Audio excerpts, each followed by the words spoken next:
आउज़ुबिल्लाहि मिनश्शैतानिर्रजीम बिस्मिल्लाहिर्रहमानिर्रहीम। अस्सलामु अलैकुम वरहमतुल्लाहि वबरकातुहू।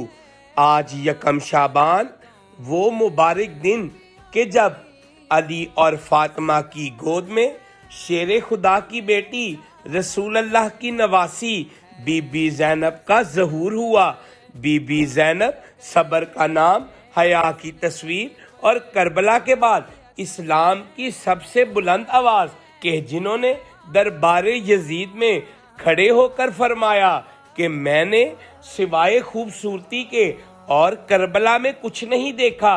बीबी ज़ैनब ने भाई हुसैन के मिशन को जिंदा रखा और जालिमों के ऐवानों को हिला दिया।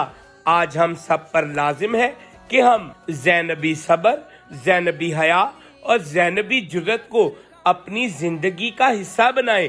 बीबी का ज़हूर तमाम अली वालों को बहुत बहुत मुबारक हो, खसूस बिल खसूस रसूल खुदा 14 मासूमीन और वक्त के इमाम को बहुत बहुत मुबारक हो। अल्लाहुम्मा सल्ली अला मुहम्मदिन व आले मुहम्मद।